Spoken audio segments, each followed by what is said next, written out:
Sony BP settings. Sony கேமராவில் இருக்கக்கூடிய picture profiles. Picture ப்ரொஃபைல்னா என்னங்க, இது எதுக்கு நம்ம யூஸ் பண்ணுறோம்? PP1 PP2ன்னு சொல்லி PP11 வரைக்கும் இருக்குது. இதெல்லாம் எப்படி நான் புரிஞ்சுக்கிறது? இது ஒன்றுக்கும் தனித்தனி பேர் இருக்கா? ஏன் இவ்வளோ செட்டிங்ஸ் இருக்குது? அதுக்குள்ளே என்னென்ன விஷயங்கள் இருக்குது? எதுக்காக கொடுத்துருக்காங்க? இது எல்லாத்தையும் இன்னைக்கு தெளிவாக ப்ராக்டிக்கலாக பார்க்க போகிறோம். Hey what's up guys, welcome back to மிருமி ஸ்டுடியோ. நான் திலீப் ராமகிருஷ்ணன். ஃபர்ஸ்ட் பிக்சர் ப்ரொஃபைல்னா என்னங்க? இந்த பிக்சர் ப்ரொஃபைல்னா என்னன்னா, உங்கள் கேமராவில் எடுக்கக்கூடிய படங்கள் எந்த வகையான இமேஜ் குவாலிட்டியில், எந்த மாதிரியான கலர் மோடில், கலர் ஸ்பேஸில், கலர் டோனில் அது பதிவாகணும், உங்கள் எண்ட் அவுட்புட் எப்படி இருக்கணும் அப்படின்னு நீங்கள் அந்த கேமராவில் வைக்கக்கூடிய செட்டிங்ஸ். இதுதான் பிபி செட்டிங்ஸ். இது பிரைட்னஸ் லெவலாக இருக்கட்டும், பிளாக் லெவலாக இருக்கட்டும், கான்ட்ராஸ்டாக இருக்கட்டும், கலர் டோனாக இருக்கட்டும், கலர் டீட்டெயில்ஸாக இருக்கட்டும், இல்லை காமா வேல்யூவாக இருக்கட்டும், இப்படி எப்படி வேணாலும் புரிஞ்சுக்கலாம். இது எல்லாத்தையும் உங்களுக்கு தெளிவாக நீங்கள் உங்களுக்கு தேவையான கலர் விஷயத்தில், கலர் ஸ்பேஸில், கலர் மோடில் வச்சுக்கக்கூடிய செட்டிங்ஸ் தான் பிபி. ஸோ சிம்பிளாக சொல்ல போனோம்னா, உங்கள் இமேஜோட அவுட்புட் பேராமீட்டர்ஸை நீங்கள் சேஞ்ச் பண்ணுற, அட்ஜஸ்ட் பண்ணுற விஷயம் தான் இந்த பிபி செட்டிங்ஸ். ஏன் இந்த பிபி செட்டிங் வேணும்? ஏன் இதை நான் இந்த செட்டிங்ஸ்லாம் வச்சுக்கணும்? எனக்கு இருக்கிற அந்த ஸ்டாண்டர்ட் ப்ரொஃபைலில் நான் பாட்டு எடுத்துகிட்டு போக வேண்டியது தானே. ஏன் இது தேவை? ஏன் இந்த சோனி கேமராஸில் பிக்சர் ப்ரொஃபைல் வச்சுருக்காங்க அப்படின்னு கேட்டால், நீங்கள் உங்கள்கிட்ட நிறைய சோனி கேமராஸ் இருக்குது. டிஃப்ரெண்ட் டைப்ஸ் ஆஃப் சோனி கேமரான்னு வச்சுக்கலாம். ஃபார் எக்ஸாம்பிள் இங்கே FX30 இருக்குது. இது மாதிரி A7S இருக்குது, A7 IV இருக்குது, இல்லை A7R சீரீஸில் இருக்கக்கூடிய விஷயங்கள்லாம் இருக்குது. இந்த கேமராஸ் எல்லாத்தையும் வச்சு நீங்கள் ஒரு வீடியோவோ இல்லை இமேஜோ ஏதோ ஒன்று எடுக்கிறீங்க. பொதுவாக வீடியோ எடுக்கிறீங்கன்னு வச்சுக்கலாம். இந்த வீடியோவில் இருக்கிற எல்லா விஷயங்களும் ஒரு கேமராவில் இருக்கிற அவுட்புட்டும் சேமாக இருந்தால் தான் உங்களோட ஃபைனல் ரெண்டரிங் கரெக்டாக இருக்கும். உங்களோட கஸ்டமருக்கும், நீங்கள் கிளைண்ட்டுக்கோ இல்லை யாருக்கோ ஒரு ஆளுக்கு நீங்கள் கொடுக்குறீங்க அப்படின்னா, அது ஒரே மாதிரியான கலர் டோனில், ஒரே வகையான விஷயத்தில் இருந்தால் தான் உங்களுக்கு எடிட்டிங்கும் ஈஸியாக இருக்கும். அதே நேரத்தில் அவுட்புட்டும் பார்க்குறதுக்கும் சுலபமாக இருக்கும். ஒரு கேமராவில் எடுத்த விஷயங்களும் ஒரு மாதிரியான கலர் ஸ்பேஸில் இருக்குது, கலர் மோடில் இருக்குது அப்படின்னா அது பார்க்குறதுக்கு சரியாக வராது. எடிட் பண்ணவும் சிரமம், எண்ட் ரிசல்ட்டும் தப்பாக இருக்கும். ஸோ இதுக்காக தான் ஒரு ப்ராப்பரான செட்டிங்ஸ் இருந்துச்சுன்னா அது எல்லா கேமராலையும் நீங்கள் உங்களோட இமேஜை மேட்ச் பண்ண முடியும். இமேஜ் குவாலிட்டியாக இருந்தாலும் சரி, அது கலராக இருந்தாலும் சரி, நீங்கள் மேட்ச் பண்ண முடியும். ஸோ இந்த மேட்சிங் விஷயத்துக்கு தான் சோனியில் பிபி செட்டிங்ஸ் கொடுத்துருக்காங்க. ஸோ இப்போ இந்த PP1, 2, 3, 4 அப் டு 11 வரைக்கும் இருக்குது. இதெல்லாம் என்னென்ன ஒன்றுக்கு தனித்தனி பேர் இருக்கான்னு கேட்டால் ஈஸியாக பிரிஞ்சுக்கலாம். சிம்பிளாக சொல்கிறேன். ஃபஸ்ட்டு இது வரைக்கும் பிபி எங்கே இருக்குது, பிபி செட்டிங்ஸ்னே எங்கே இருக்குது, பிக்சர் ப்ரொஃபைல் எங்கே இருக்குன்னு தெரியாதவங்களுக்கு சிம்பிளாக சொல்லிடுறேன். ஸோ உங்களோட சோனி கேமராவில் இருக்கக்கூடிய மெனுவுக்கு வந்துட்டிங்க அப்படின்னா எக்ஸ்போஷர் அண்ட் கலர்னு இருக்கும். அதுக்குள்ளே நீங்கள் போயிட்டீங்க அப்படின்னா கலர் டோன் அப்படிங்கிறது இருக்கும். அதுக்குள்ளே நீங்கள் வந்துட்டீங்க அப்படின்னா உங்களுக்கு பிக்சர் ப்ரொஃபைல் அப்படின்னு இருக்கும். இந்த இடத்துல ஒரு முக்கியமான விஷயத்தை சொல்லிடுறேன். கிரியேட்டிவ் லுக்குன்னு இருக்குது. கிரியேட்டிவ் லுக்குக்கும் பிக்சர் ப்ரொஃபைலுக்கும் வேறு விஷயம். ஸோ ரெண்டுத்தையும் போட்டு நீங்கள் குழப்பிக்கக்கூடாது. கிரியேட்டிவ் லுக் பொதுவாக ஃபோட்டோகிராஃபிக்கு அவங்க செட் பண்ணியிருப்பாங்க. பிக்சர் ப்ரொஃபைல் அப்படிங்கிறது உங்களுக்கு வீடியோகிராஃபிக்கு செட் பண்ணியிருப்பாங்க. ஏன் கிரியேட்டிவ் லுக்கில் நான் வீடியோ எடுக்க முடியாதுன்னா தாராளமாக எடுக்கலாம். பிக்சர் ப்ரொஃபைலில் நான் ஃபோட்டோ எடுக்க முடியாதான்னு கேட்டால் தாராளமாக எடுக்கலாம். பட் பொதுவாகவே கிரியேட்டிவ் லுக்குங்கிறது உங்களோட ஃபோட்டோகிராஃபி ஸ்டில் இமேஜஸ்க்கு அவங்க க்ரியேட் பண்ணி வச்சுருக்கக்கூடிய ஒரு பிக்சர் ப்ரொஃபைல், கலர் டோன்ஸும் சொல்லலாம்.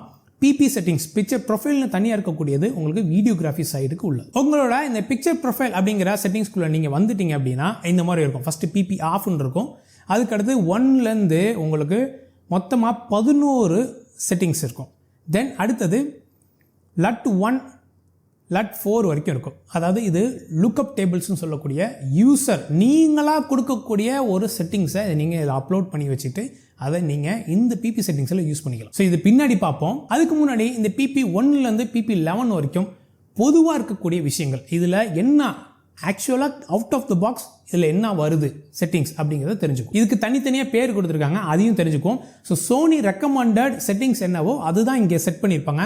இதுக்குள்ளே இருக்கிற ஒரு விஷயத்தையும் நீங்கள் போய் செப்பரேட்டாக மாற்றிக்கலாம். ஸோ PP1ங்கிறது இதுக்கு தான் அப்படின்னு சொல்லி சோனி கேமரா ஃபிக்ஸ் பண்ணி கொடுக்கல.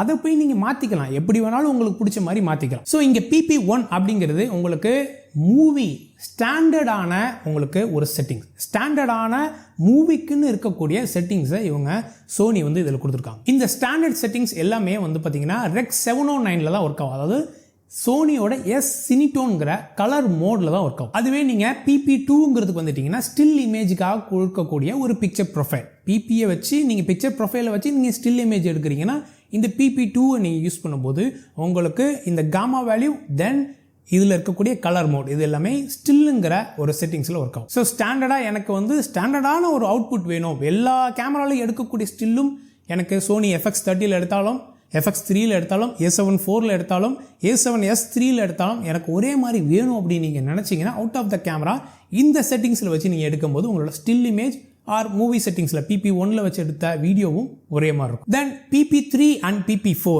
இது ரெண்டுமே REC 709 ITU 709 சொல்லுவாங்க. இந்த ஸ்டாண்டர்ட் இன்டர்நேஷ்னல் டெலிவிஷன் ப்ராட்காஸ்டிங் அப்படின்னு சொல்லலாம்.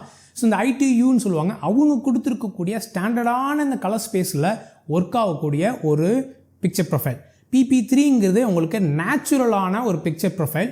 ஸோ நேச்சுரல் டோனில் வரும். ஸோ அதுவே நீங்கள் இப்போ PP4க்குள்ளே வந்துட்டீங்க அப்படின்னா உங்களுக்கு இதுவும் REC 709 ஒர்க் ஆகக்கூடிய ஒரு ஸ்டாண்டர்டான ஒரு இதுக்கு முன்னாடி PP3ங்கிறது ஒரு நேச்சுரல் லுக்கு கொடுக்கும்.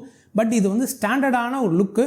பட் இதில் கலர் ஸ்பேஸ் வந்து இந்த இன்டர்நேஷ்னல் டெலிவிஷன் யூனியன் கொடுத்துருக்கக்கூடிய ரெக்கமெண்டட் வேல்யூ 709ங்கிற கலர் ஸ்பேஸில் ஒர்க் ஆகும். இப்போ அடுத்தது சினிமாக்குள்ளே வரும், சினி டோனுக்குள்ளே வரும். PP5ம் PP6ம் சினி டோனில் வரும். இந்த PP5ங்கிறது சினி 1ன்னு சொல்கிறாங்க. அதுவே PP6ங்கிறது சினி 2. ஸோ காமா வேல்யூ வந்து சினி 1 and 2ல் இருக்கும். உங்களுக்கு இந்த கலர் மோடுங்கிறது சினிமா கலர் மோடில் இருக்கும். சரி, PP6க்கு அப்புறம் 7, 8, 9 காணோம். டேரெக்டாக PP10 இருக்கு.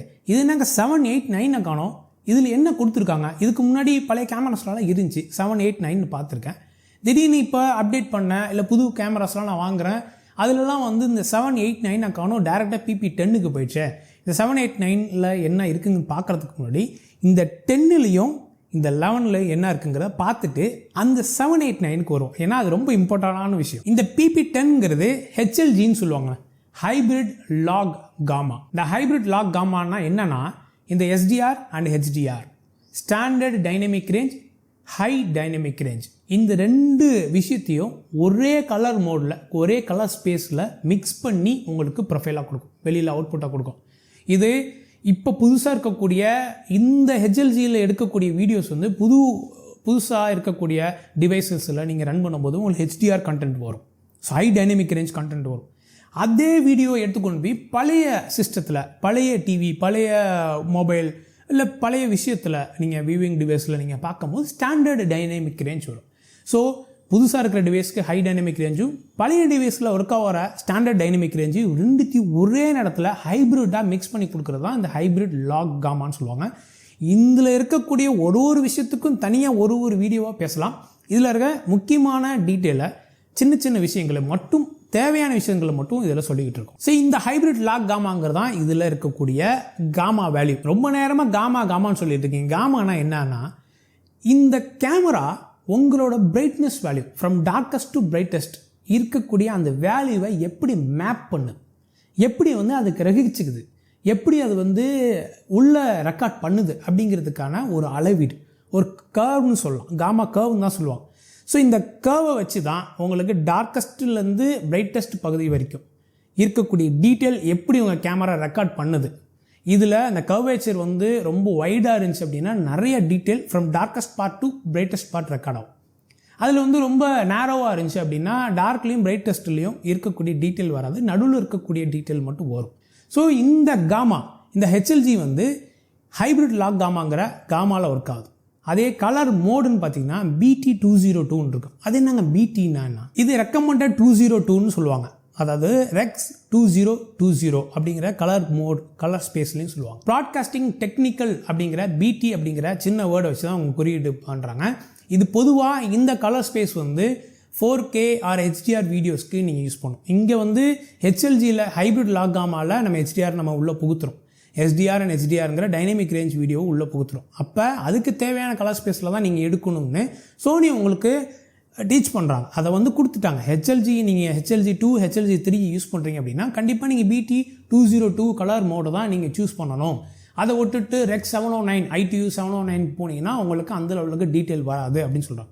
பொதுவாகவே நீங்கள் 10 பிட் வீடியோ, 12 பிட் வீடியோலாம் எடுக்கிறீங்க அப்படின்னா, 4K வீடியோ எடுக்கிறீங்க அப்படின்னா இந்த கலர் மோடில் வச்சு எடுக்கும் போது உங்களுக்கு அதிகமான கலர் இன்ஃபர்மேஷன்ஸ் உள்ள இருக்கும். முன்னாடி சொன்ன மாதிரி HDR videos, high dynamic range video எடுக்கிறீங்கன்னா இந்த BT202ங்கிற கலர் மோடை நீங்கள் யூஸ் பண்ணி ஆகணும். ஹெச்எல்ஜி காமாங்கிறத செலக்ட் பண்ணிட்டீங்கன்னா BT202ங்கிறத அதாவே செலக்ட் பண்ணி கொடுத்துரும். இதுதான் அந்த PP10ல் இருக்குது. இது எந்த பிக்சர் ப்ரொஃபைலில் வேணாலும் நீங்கள் வந்து ட்வீக் பண்ணிக்கலாம். தென் அடுத்தது PP11 என்னோட ஃபேவரட்டான பிக்சர் ப்ரொஃபைல். அது வந்து சினிடோன் அப்படிங்கிற சோனி சினிடோன்கிற விஷயத்தில் ஒர்க் ஆகும். காமா வேல்யூ வந்து சோனி சினிடோன், அதில் இருக்க கலர் மோடும் சோனி சினிடோன். இது ரொம்ப ஈஸியாக இருக்குங்க. உங்களுக்கு டைம் வந்து வேஸ்ட் பண்ண முடியாது, டைமே இல்லை அந்த இடத்துல வந்து ஈஸியாக எடுத்துகிட்டு வரணும் அப்படின்னா ப்ராப்பரான கலர் ரீப்ரொடக்ஷன் வந்து இந்த சினிடோன் வந்து பண்ணும். நிறைய சின்ன சின்ன ஈவெண்ட்ஸும் கூட நான் வந்து இந்த ப்ரொஃபைலில் வச்சு நான் கம்ப்ளீட்டாக சினிடோன் காமாவில் வச்சு நான் எடுத்துகிட்டு வந்திருக்கிறேன். ஸோ டைம் வந்து சேவ் பண்ணணும், எனக்கு டைம் இல்லை எடிட்டிங் பண்ணுறதுக்கு, கலர் கிரேடிங் பண்ணுறதுக்கும் எனக்கு டைம் இல்லை அப்படின்னா கண்டிப்பாக இந்த PP11 வச்சு நீங்கள் ஒர்க் பண்ணி பாருங்கள், சூப்பராக இருக்கும். ஸோ இப்போ எல்லாம் PP11 வரைக்கும் பார்த்துட்டோம். இந்த 7, 8, 9 இல்லையே, அது என்ன ஆச்சு அப்படின்னா இதுக்கு முன்னாடி பழைய கேமராஸில் இல்லை அப்டேட் பண்ணுறதுக்கு முன்னாடி இருந்த விஷயத்தில் எப்படி இருக்கும் அப்படின்னா உங்களுக்கு இந்த S-Log சோனியோட லாக் இருக்குல்ல, S-Log2, S-Log3 அப்படிங்கிறது 2 இருந்துச்சு. ஸோ இந்த லாக் ப்ரொஃபைலை தான் இந்த 7, 8, 9 வச்சுருந்தாங்க. அதை இப்போ எடுத்துட்டாங்க. ஸோ எடுத்ததுக்கப்புறம் நான் எப்படிங்க லாகை யூஸ் பண்ணுறது அப்படின்னா பயப்பட வேணாம், அதுக்கு தனி செட்டிங்ஸ் ஒன்று இருக்குது. இதில் மெனுவில் வந்துட்டிங்கன்னா ஷூட்டிங் மோடில் இமேஜ் குவாலிட்டி ரெக்கார்டுன்னு இருக்கும். அதுக்குள்ளே உள்ளே போனீங்கன்னா உங்களுக்கு லாக் ஷூட்டிங் அப்படின்னு சொல்லிட்டு இருக்கும். அந்த லாக் ஷூட்டிங் செட்டிங்ஸ்குள்ளே போயிட்டிங்கன்னா இந்த லாகை வந்து நீங்கள் ஆன் பண்ணணுமா, உங்களுக்கு S-Logல எடுக்கணுமா அப்படிங்கிறது கேட்கும். ஆமாம் எடுக்கணும் அப்படின்னு நீங்கள் சொன்னீங்கன்னா அதுக்குள்ளே உங்களுக்கு ஃப்ளெக்சிபிள் ISOவில் வேணுமா, cine EI quick and cine EI அப்படிங்கிற 3 விஷயம் இருக்கும். இந்த சினி EI குயிக்லாம் வந்து என்னங்கிறத இதில் போட்டு பேச வேணாம், அது ஒரு வாஸ்ட் சப்ஜெக்ட். ஸோ ஃப்ளெக்சிபிள் ISOன்னு ஒன்றும் கிடையாது, நீங்களாகவே மேனுவலாக நீங்கள் ISO நீங்கள் மாற்றிக்கலாம். எந்தவித ISO ரேஞ்சிலும் நீங்கள் எடுக்கலாம், யூஸராகவே நம்மளாகவே மாற்றிக்க முடியுங்கிறது தான் இதுக்குள்ளே அர்த்தம். ஸோ ஃப்ளெக்சிபிள் ISOவில் நான் செலக்ட் பண்ணிடுறேன். ஸோ என்னோட அந்த லாக் S-Log3 ஆர் S-Log2வில் எடுக்கக்கூடிய விஷயங்கள் இப்போ ஓப்பன் ஆகிடுச்சு. இப்போ நான் லாக் ஃபார்மேட்டில் எடுக்கலாம். இப்போ நான் வீடியோ எடுத்தேன்னா எனக்கு இந்த ஃப்ளாட் ப்ரொஃபைலில் எனக்கு ஒரு காமாவை கம்ப்ரஸ்டு காமா, அதாவது கம்ப்ரஸ்டுனா நீங்கள் கம்ப்ரஸ்டு வீடியோன்னு நினச்சிக்கூடாது. கம்ப்ரஸ்டு காமா அதாவது ஃப்ரம் டார்க்கஸ்ட் டு பிரைட்டஸ்ட்டாக இருக்கக்கூடிய எல்லா விஷயத்தையும் எனக்கு கம்ப்ரஸ் பண்ணி இந்த காமா கர்வை எனக்கு கொடுக்கும். ஸோ எனக்கு வந்து நிறைய டீட்டெயில் வரும். நான் வந்து போஸ்ட் ப்ரொடக்ஷனில் அந்த வேல்யூவை இழுத்து வைக்கும்போது எனக்கு எந்தவித எப்படி சொல்கிறது லாஸும் இல்லாமல் அதில் இருக்கக்கூடிய எல்லா டீட்டெயிலும் எனக்கு வரும். இதுதான் இந்த லாகுக்குள்ளே சிம்பிளஸ்ட் ஃபார்முக்குள்ள விஷயமே. இதுக்குள்ளே நீங்கள் வந்துட்டீங்க அப்படின்னா கலரோட கேமுட் என்ன காமாவில் எடுக்கிறீங்க, அது காமான்னு நம்ம சொல்லணும். ஃபஸ்ட்டு காமாங்கிறது உங்களுக்கு உங்களோட லூமினன்ஸ், பிரைட்னஸ், இலுமினேஷனை நீங்கள் பேசுகிறீங்க. கலருங்கிறது அந்த விஷயத்தில் இருக்க கலரை பற்றி பேசுகிறீங்க. கலர் ஸ்பேஸ், கலர் மோடுனா கலர். ஸோ ஒரு விஷயத்தை வீடியோவை பிளாக் அண்ட் ஒயிட்டாகவும் கலராகவும் ரெண்டும் பிரிச்சுக்கணும்.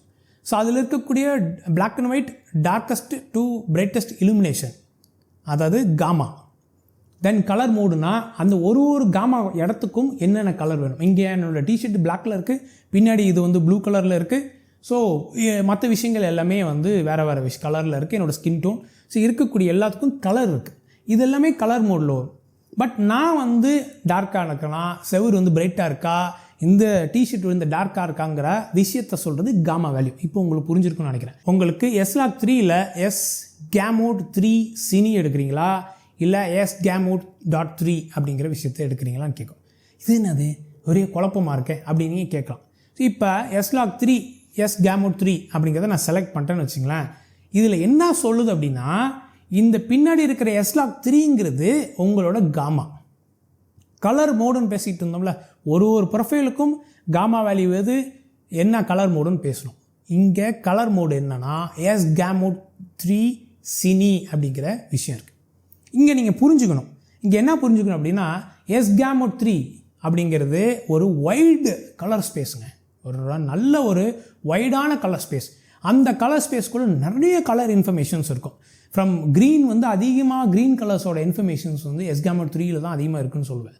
ஸோ அந்த மாதிரி வைடு கலர் ஸ்பேஸ் இருக்கும், நிறைய கலர் டீட்டெயில்ஸ் இருக்கும், இன்ஃபர்மேஷன்ஸ் இருக்கும். பட் இன்னும் ஒரு இது நான் காம்ப்ளெக்ஸான கலர் கிரேடிங், ரொம்ப கொஞ்சம் சிரமப்பட்டு நீங்கள் கலர் கிரேட் பண்ணுற மாதிரி இருக்கும். அது வந்து ரொம்ப ஹை எண்டு தேவைப்படுறவங்களுக்கு தான் அந்த S-Gamut3ங்கிறது தேவை. ஆனால் அதே நேரத்தில் எனக்கு ரொம்ப ஈஸியாகவும் என்னோடய ஒர்க் ஃப்ளோ வந்து ரொம்ப சிரமம் இல்லாமல் இருக்கணும், அதே நேரத்தில் கலர் இன்ஃபர்மேஷன்ஸும் தேவை அப்படின்னு நீங்கள் நினச்சின்னா இந்த S-Gamut3.Ciniங்கிற ஒரு சிம்பிளஸ்ட் ஃபார்ம் கலர் கிரேடிங் விஷயத்தை S-Log3யோட நீங்கள் மிக்ஸ் பண்ணுறீங்க. ஸோ இங்கே காமா வந்து S-Log3 ஃப்ளாட் ப்ரொஃபைல் எடுக்கிறீங்க. கலர் மோடுங்கிறது sgamut3.cine அதுக்குள்ளே வந்துடுறீங்க. ஸோ இப்போ எனக்கு வந்து ஒர்க் ஆகுது. இப்போது நான் வந்து வீடியோ எடுத்தேன்னா எனக்கு ஃப்ளாட் ப்ரொஃபைலில் தான் தெரியும். ஸோ இந்த ப்ரொஃபைலில் எடுத்ததுக்கப்புறம் நான் வந்து கலர் கிரேடிங் பண்ணுறேன் அப்படின்னா எனக்கு எல்லா விஷயங்களும் ஒர்க் ஆகும். இது தாங்க PP7, 8, 9 இருந்துச்சு. தனித்தனியாக பிரித்து வச்சுருந்தாங்க. S-Log3, S-Log2க்குன்னு 3 ப்ரொஃபைலாக தனியாக பிரித்து வச்சுருந்தாங்க. அதை மொத்தமாக எடுத்து இந்த இடத்துல கொடுத்தோன்னே இந்த கன்ஃபியூஷன் வரக்கூடாதுங்கிறதுக்காக அந்த நம்பர்ஸை மட்டும் எடுத்துட்டாங்க. 7, 8, 9 ரிமூவ் பண்ணிட்டாங்க. பிக்சர் ப்ரொஃபைல்லேருந்து ரிமூவ் பண்ணிட்டாங்க. அதுக்கப்புறம் 6க்கு அப்புறம் டேரெக்டாக 10 தான் வருது. இது S-Log2வில் இருக்கும்போது தான் உங்களுக்கு வேறு விஷயங்களாக இருந்துச்சு. இப்போ S-Log2 கிடையாது, டேரெக்டாக S-Log3 தான் இருக்குது. Rec 709 விட DCI P3 கலர் ஸ்பேஸ் பெருசுங்க. DCI P3 கலர் ஸ்பேஸை விட BT202 அதாவது Rec 202 அப்படிங்கிற கலர் ஸ்பேஸ் பெருசு. இந்த Rec 202 கலர் ஸ்பேஸை விட sgamut3.cineங்கிற கலர் ஸ்பேஸ் பெருசு. அதாவது இன்ஃபர்மேஷன்ஸ் அதிகம்னு சொல்ல வரேன். இந்த sgamut3.cine இன்ஃபர்மேஷன்ஸ் கலர் ஸ்பேஸை விட sgamut3 இன்ஃபர்மேஷன்ஸ் பெருசு.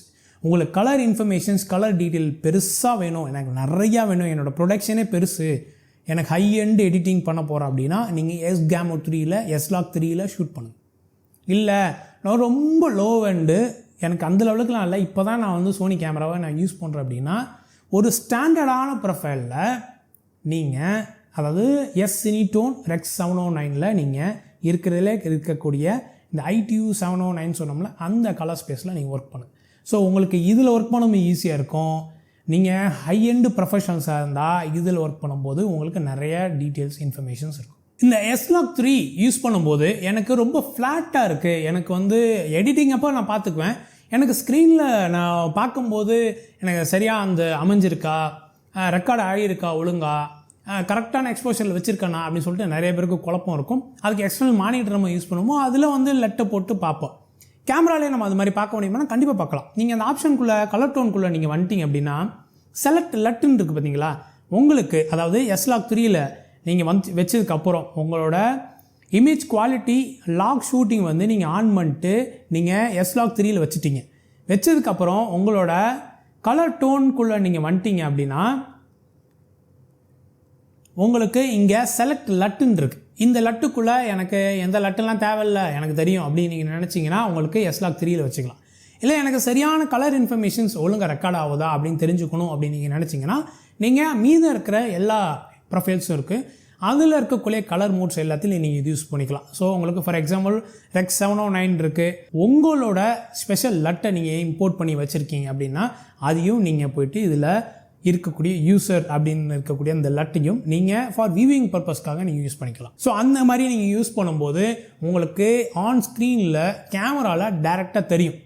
ஆனால் ரெக்கார்ட் ஆகும்போது உங்களுக்கு S-Log3யில் ஃப்ளாட் ப்ரொஃபைலில் தான் ரெக்கார்ட் ஆகும். நீங்கள் வச்சிருக்கிற அந்த லட்டு தான் வந்து உங்களோட அவுட்புட்டாக வேணும். அதே நேரத்தில் அந்த லட்டை வந்து S-Log3யில் எடுக்கும்போது அந்த ஃபைலோட பேக் பண்ணி எம்பர்ட் பண்ணி என்னால் கொடுக்க முடியுமா அப்படின்னு கேட்டால் அதுக்கும் ஆப்ஷன் இருக்குது. அந்த ஆப்ஷன் வேறு ஒன்றும் கிடையாது. நீங்கள் டேரெக்டாக அந்த லாக் ஷூட்டிங் ஆன் பண்ணுறீங்களே அந்த ஆப்ஷனுக்குள்ளே போனீங்கன்னா கீழே எம்பர்டு லட் ஃபைல் இருக்கும்.